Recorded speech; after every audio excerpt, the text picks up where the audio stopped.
You're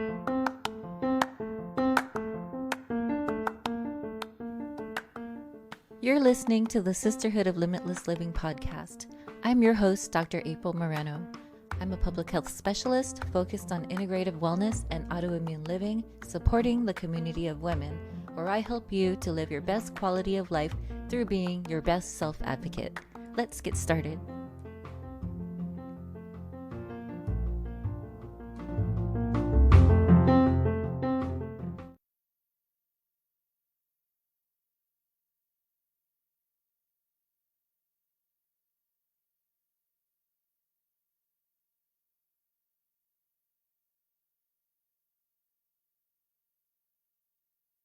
Happy summer and welcome to this episode of the Sisterhood of Limitless Living. Summer has officially begun. It's a beautiful day here. It's actually the 4th of July. Here I am working on a holiday, as I do sometimes. And I'm just enjoying the beautiful sunshine and the nice light breeze that's out there as well. Spending time with my two dogs. And they fight. Bernadette, come here. Today we are speaking about the power of nutrition and all the other life-changing tools that can be incorporated in this process of autoimmune wellness. This process of diagnosis is a journey. It's a journey of knowledge of oneself and how to develop resilience and growth mindset so that you can adapt to change. Being adaptable to rebuild oneself and one's life after a health challenge is character, I would say. And also, I love the fact that she mentions in this episode that there are ways in which your life can be better than it was before. And I completely agree with that because I have new boundaries, take better care of myself. I prioritize my well-being. There's so many different ways that having an actual diagnosis can change your life for the better because now you're feeling better than you were before that diagnosis. We will be speaking to Jessica Groff today, and she talks about the power of nutrition. And there are a couple of great themes. We had so much in common in terms of experiences. We're just a few years apart. And the first thing she mentions was that she was teaching high school English before she became a nutrition coach. And this is so interesting because I used to teach English in junior high. So back in the 90s, the very late 90s, I know some of you were just born. Back in the late 90s, there was this hiring push for math and English teachers in Los Angeles. And all you needed was a bachelor's. And I know how the good old days, you needed a bachelor's and just to pass the subject exam. So I did that. I needed a job after college with my bachelor's in anthropology. I did the English exam and got bilingual Spanish proficiency as well. So I got the bilingual bonus. And then I was assigned to a school in Los Angeles in 1999 where I taught 8th grade English. I could have taught high school as well, but I was so young. I was in my early 20s, and to me, they were just too close in my age. I didn't want to be spending too much time with kids that were very close in age to me as a teacher, especially one that looked really young. So I had that experience where I didn't know how to calm my class or control my class or whatever you want to say. It was quite an interesting year. My students they're wonderful. They were sweethearts and they were just really, really hyper. And other teachers would come running into the room and saying, "Where's the teacher in here?" And I'd be like, "I am right here. Can you not see me at my desk?" But I still looked pretty young. So it was a lot of fun. It was just an adventure. But the thing is, it wasn't for me. She talks about that a little bit in this episode as well, where we were constantly talking about going and protesting. I wasn't really into protests. It's not the kind of work that I do, but a lot of the other teachers were really into, we're going to go over to the Board of Education building and we're going to be protesting for teachers' rights and raises and benefits, and totally made sense. We were actually required to cover a lot of our costs and things. We were sharing classrooms. There was a shortage of space for us in the school. There were a lot of 60s bungalows in the back where some teachers had their classrooms. I had to share a classroom. I didn't have my own. And so I was in different rooms teaching at different times of the day. So it was really kind of tough and kind of challenging in those days in LA. And I had students that were just like, Yeah, I think the parents were just so happy that they were with me and not at home sometimes because they were so hyper. But they were lovely. They were actually really good kids. I was just young and I felt like it wasn't for me. So after 1 year, I went to teach in Japan, which was a wonderful adventure, 6 years over there. Then the other thing that we have in common was this sense of symptoms. So for me, in 2008, this was the toughest year possibly of my life aside from the diagnosis. In 2008, I was dumped and fired in the same week, you guys. Like on Monday, I was dumped by my boyfriend that I thought we were going to get engaged. We were both at the church. We were both Christian. I thought it was supposed to be perfect because we were Christian and there was church, etc. I got dumped very abruptly right before Christmas. And then I was fired from my job 2 days later. It was very abrupt as well. They were just like, you have 10 minutes to pick up a box and get all your things and to leave the building. It was a 10-minute warning. It was shocking. The whole week was shocking. And so I had this really tough 2008. And then suddenly my ear started ringing nonstop. I suddenly felt like a lot of cotton in my ear, kind of a lot like what Jessica is talking about here when she mentions Meniere's disease. And I didn't have insurance because I lost my job.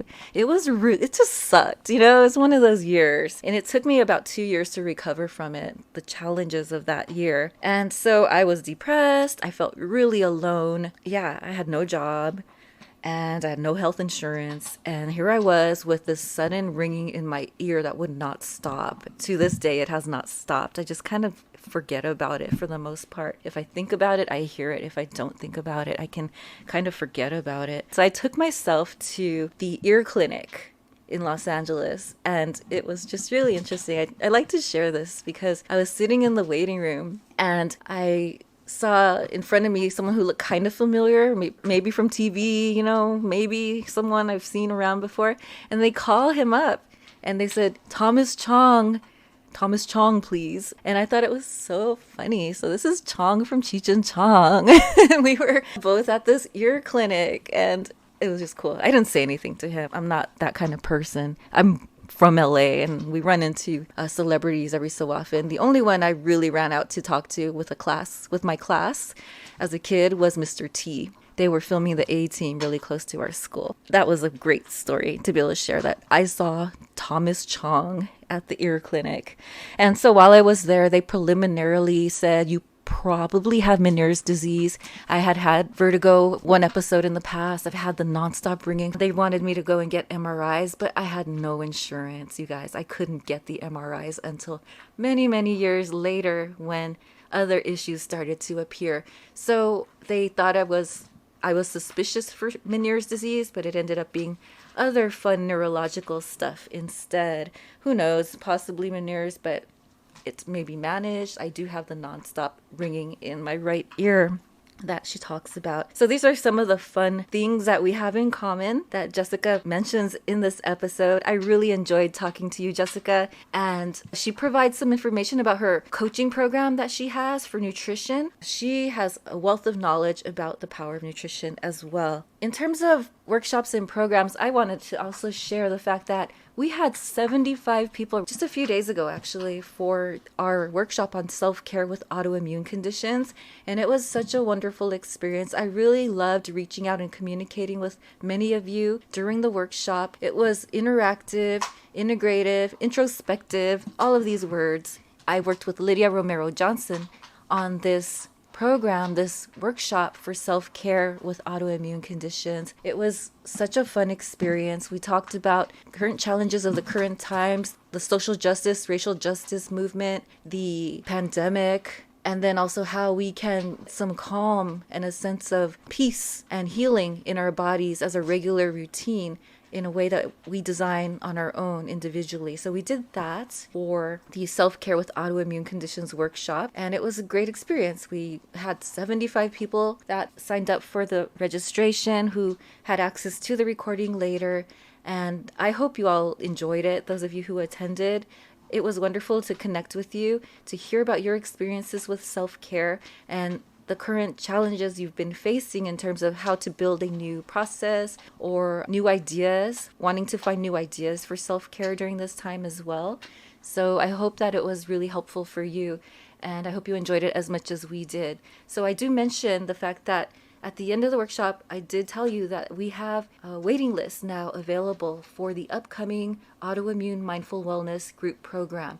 If you don't know much about my podcast and much about the episodes, a lot of the work that I do is foundational to the power of the mind. As mindfulness, visualization, guided imagery, and meditation are the tools that I really love to use to connect to integrative wellness. And if you're interested in learning more about the power of mindfulness and how you can use guided imagery and visualization to help relieve symptoms, help relieve pain, you'd be amazed to hear some of the stories we've heard in terms of looking at light therapy and visualization, people who have had chronic back pain and other issues where they've been able to release a lot of those pains through meditation. We have a wait list. The program is going to begin later in the month. And if you join us at aprilmorenophd.com/AMW, Autoimmune Mindful Wellness, you can sign up for the wait list and receive bonus offers. There are 2 additional bonus offers for those who register and have signed up for the wait list during this time. So that's available just for the next few days, and then we'll go into pre-sale in the coming week after that. So do join us if you're interested in developing the power of mindfulness, guided imagery, and visualization to help you design your autoimmune life across all domains and dimensions of wellness. When I talk about domains, it's mind, body, spirit, and environment. As a public health person, environment is crucial, influencing and impacting how our genes are expressed, what kinds of foods we're eating, what kinds of even attitude, influences we have in our lives. So environment is so crucial. And then the 10 dimensions of wellness are so detailed in terms of diet, exercise, community, even workplace and financial wellness. There's just so many of the different dimensions of life that we go through in this program. So if you're interested, visit aprilmorenophd.com, AMW, as in Autoimmune Mindful Wellness. So I hope you enjoy this episode with Jessica. And again, happy summer. Hello and welcome to this episode of the Sisterhood of Limitless Living. Today we have a wonderful conversation topic to discuss about nutrition and autoimmune wellness. Today we are speaking to someone who is living with multiple autoimmune conditions, who is able to control her health condition with the power of nutrition. And she's here to talk to us about those tips that she has to help us through those challenging times of that diagnosis journey and living with autoimmunity and even more than one autoimmune condition. So today we're speaking with Jessica Groff. She's a holistic nutritionist. She's based in the East Coast. So thanks for joining us. And we actually did well with the time difference in scheduling this. We were just fine with that, which is great. Yeah, Jessica, please introduce yourself to the group. Okay, great. Thanks so much for having me, Dr. April. I'm so excited to be here. Yeah, I usually have trouble converting the time from East Coast to West Coast. Mm-hmm. So I was happy that we were able to work this out. I typed it into my little time converter to make sure that we were on the right time. As Dr. April said, my name is Jessica Groff. I'm a holistic nutritionist. I specialize in women's autoimmunity, helping women create simple, personalized nutrition and lifestyle plans to help them thrive with an autoimmune condition. And I am super passionate about that. I have my own autoimmune conditions. My husband has autoimmune conditions. My mother has autoimmune conditions. 2 of my best friends have autoimmune diseases. So, that's something that when I went for my master's degree, I really kind of specialized in looking at different scientific studies around autoimmunity and diet and lifestyle and how to not treat, but how to heal your symptoms so that you are not so driven by and controlled by your symptoms on a day-to-day basis. Mm-hmm. Yeah, so important. Nutrition is crucial. It's a foundation. It's one of the main foundations in autoimmune wellness. So I'm really grateful to have this conversation with Jessica today. Could you begin by sharing with us what your autoimmune story is like, getting that diagnosis, what that journey was like, those initial symptoms, and then going through that one diagnosis and then the other diagnosis? What was that journey like for you? So I was diagnosed with eczema when I was still in high school. I was having frequent skin eruptions. I suffered with a lot of acne when I was growing up and things like that. There's a lot of skin issues. So when I was diagnosed with eczema, it was just a long road to kind of recovering, I guess you can say. And I actually didn't go into remission in my eczema until I had electrolysis done under my arms, because that's where my eczema really kind of concentrated, was under my arms. And I bought like a Groupon to have electrolysis done, which is like so random. And when I went for the electrolysis, the technician said to me, "This will probably clear up your eczema." And I was like, "Really? That's so random." And it did. And I actually didn't have another skin eruption. It was probably about 7 years from my electrolysis when I had my children, when I was pregnant with my children, and my hormones went crazy because I have twins.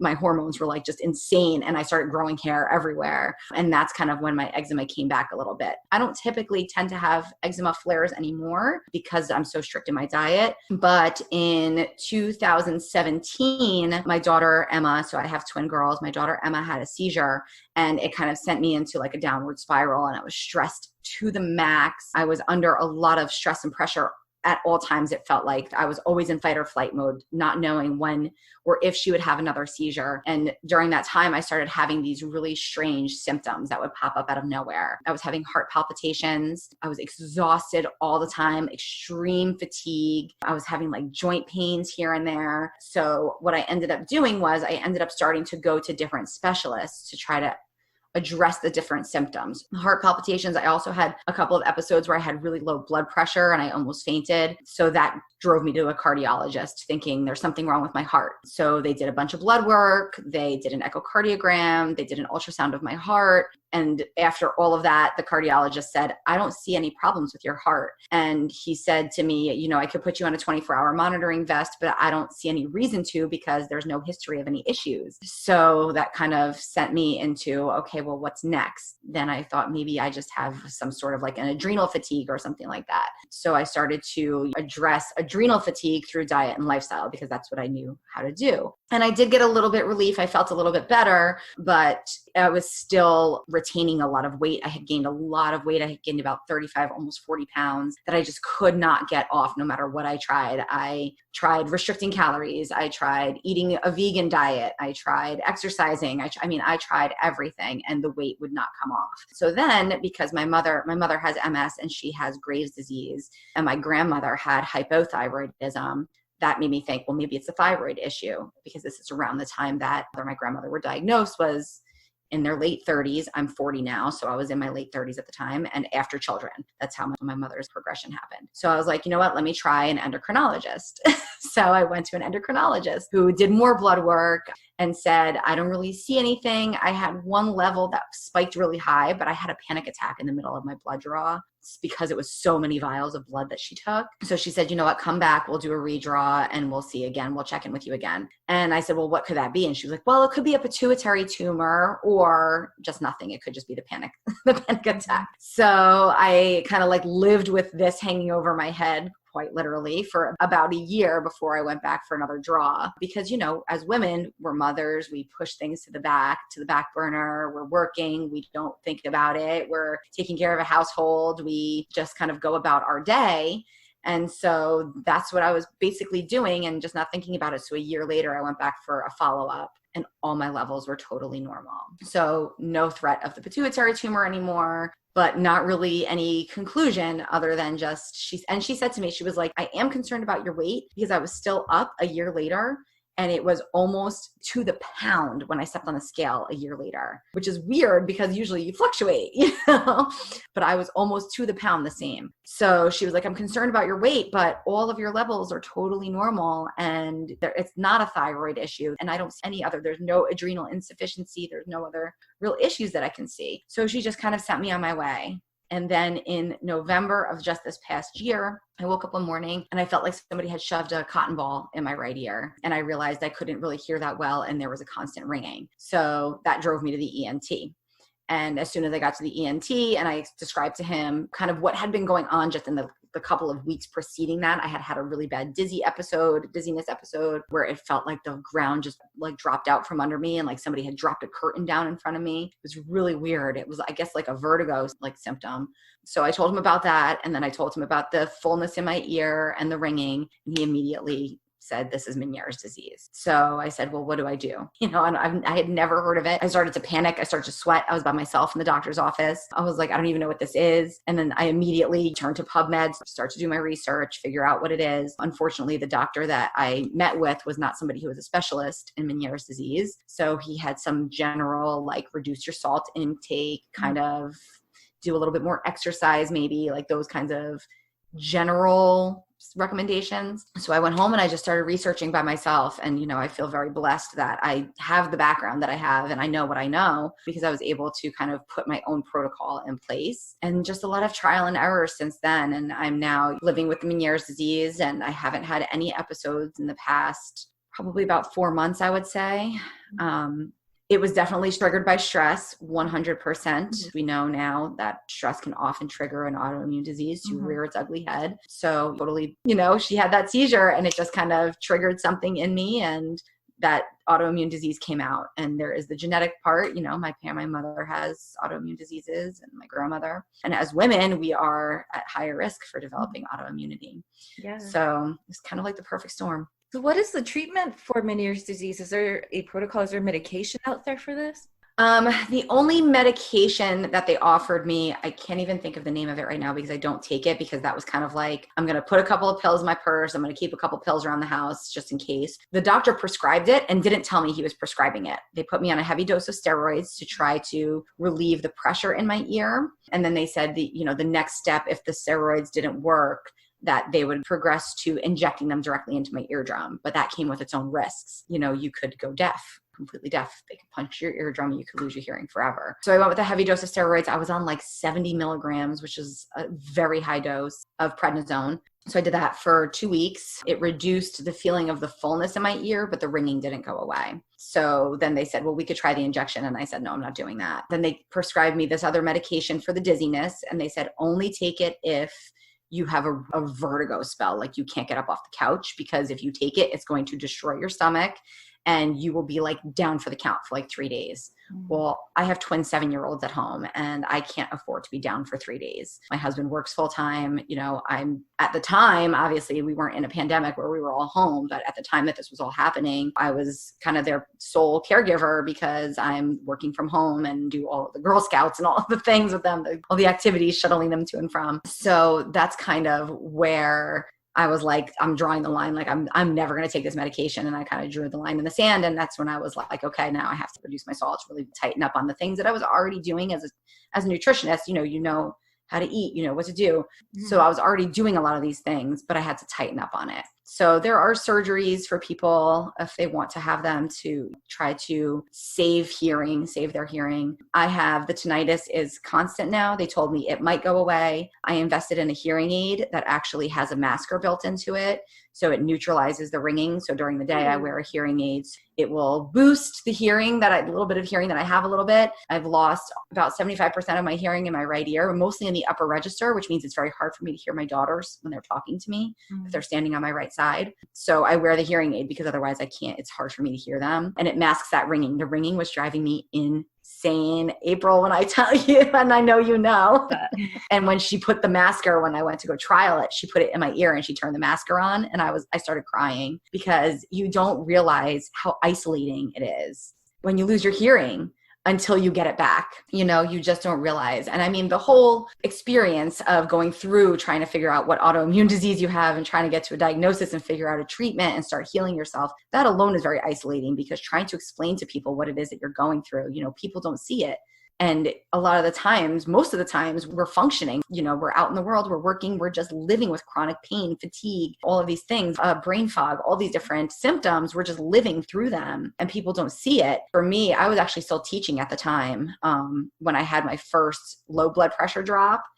And I think people kind of thought I was faking it even.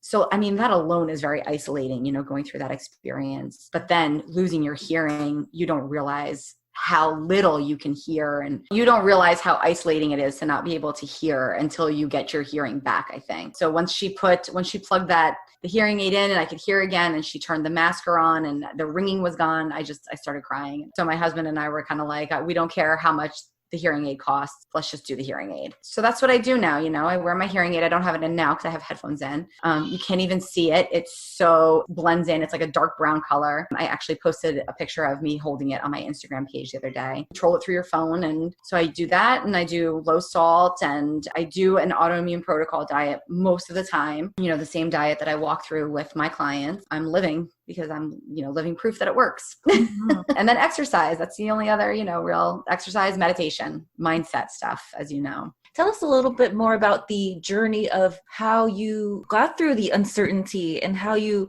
got into nutrition as a training. I was a teacher for 10 years, actually. I was a high school English teacher. I did 8th grade English.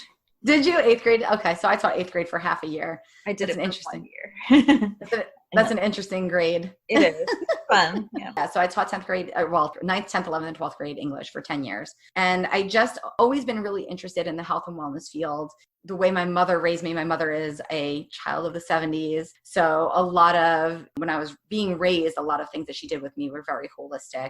And so that's just kind of the world that I come from originally. Always been really interested in it. I have bipolar disorder. I was diagnosed with bipolar disorder when I was 11 years old. And I've been managing my bipolar disorder holistically, naturally, without any medication since I was about 18. So for about 22 years now. It's just something that's always kind of come second nature to me.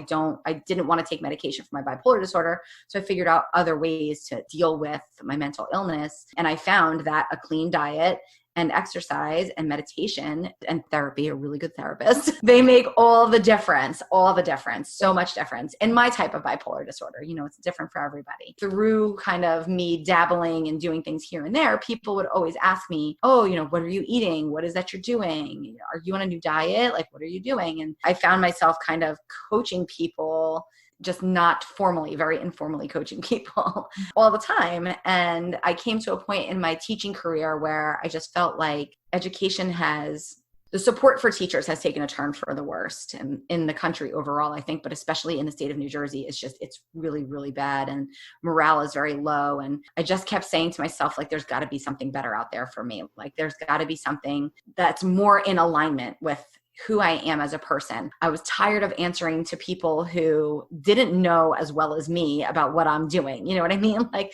principals, superintendents, they're telling you what you should and should not do. You've got stuff coming down from the government, down the pipeline that we all would have to implement with no regard for the children sitting in our classrooms. I just got tired of it. I couldn't do it anymore. And I always said, I'll teach until I feel as though I can no longer help my students. And I was at the point where I conscionably was saying to myself, the things that they're telling me to implement are not helping my students. It's actually detrimental to them. And I can't do this anymore. Mm-hmm. So I looked around, and I'm a first generation college student on both sides of my family. And so I didn't have much guidance going into college. So I'm what they would consider a career changer now. In my late 30s, I looked around and said, this is not for me anymore. And oh, wait, I can do nutrition and wellness as a profession. I had no idea. Like, I've been coaching all these people informally for all these years. And in the state of New Jersey, it's just like, it's wonky. Like, anybody can call themselves a nutritionist in the state of New Jersey. So I just kind of like dove in. And then I said to myself, education is huge to me. It's super important. And how do I differentiate myself from all the health coaches that there are in New Jersey? So I really just wanted to differentiate myself and set myself apart. And I think that because I've always been so scientific in the way that I study things, it just was a really good fit. So I went back for a master's in science, and it's been seamless for me. Everything that I do is based in science. Everything that I do. Anytime I have a new client who comes to me with a new autoimmune disease or any kind of issue, really, the first thing that I do is I start researching it. And anything that I suggest or recommend is based solidly and firmly in science, which is, I think, a little bit unique for the field that I'm in of holistic nutrition. But I love it. I could geek out about it forever. Love it. That's so good. Yeah. So important. Right. So what advice and tips would you give somebody who is going through the autoimmune journey? Let's say they have just been diagnosed. This tends to be like the particular group I tend to reach out to. I feel particularly empathetic to because of the Absolutely. Fact it's like the scariest moment, right? Getting that diagnosis, not knowing what to do, having that whole range of things to learn about this experience. What can you tell somebody who's going through this in terms of their nutrition? What tips would you give somebody? So I think that the first thing that I would say is try to stay away from Google and like WebMD. There's a lot of information out there, and it can really, I mean, as it is, when you're first diagnosed with something, it's that just the diagnosis is so overwhelming. So just taking a couple minutes to, I mean, even a couple of days, a couple of weeks, whatever you need to kind of reestablish what your life is going to be like now, because it's going to change. I think that if you think that your life is going to just continue on the path that you've been on and you can continue to do the things that you've always done, I think that that is kind of a naive perspective. And I think that, it's really important to just take the time to grieve the life that you had and prepare yourself for moving forward with a new lifestyle. And then in terms of, your nutrition and your lifestyle, I think that the best advice that I can give, and this might sound biased, but the best advice that I can give is to find a professional who you trust, who you can talk to, somebody who is credentialed, somebody who can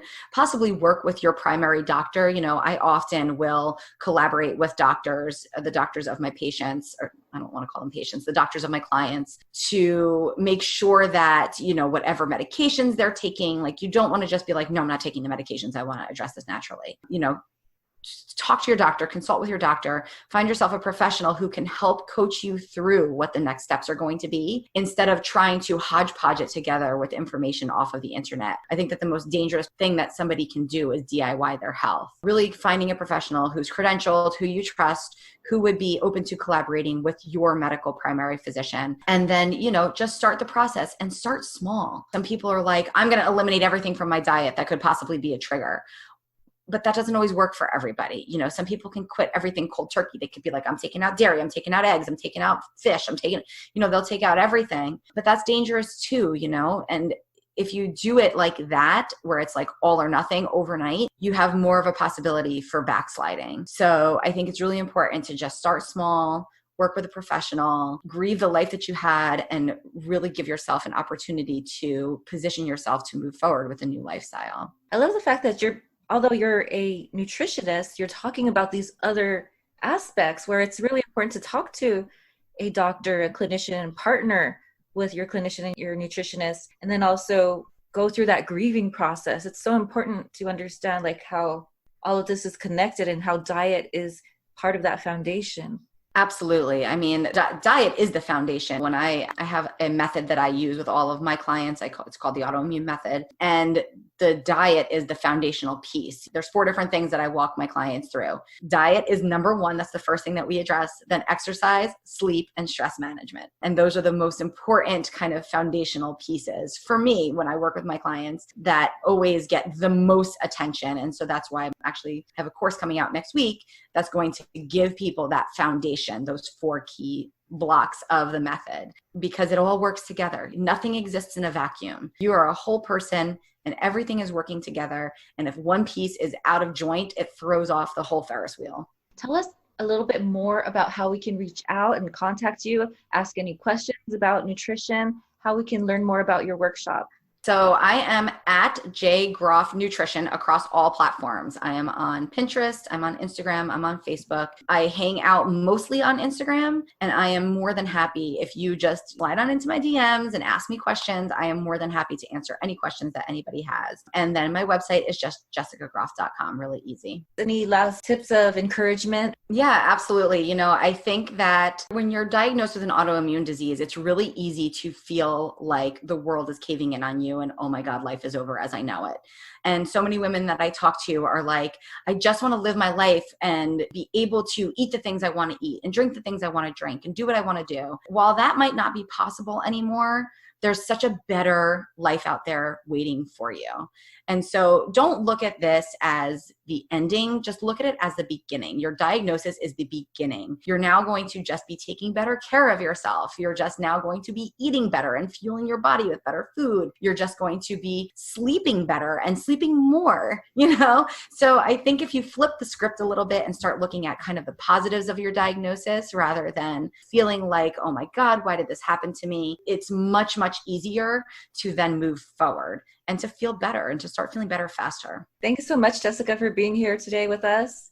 Yeah, absolutely. Thank you so much for having me, Dr. April. I learned so much. I really appreciate it. Yeah, thank you so much.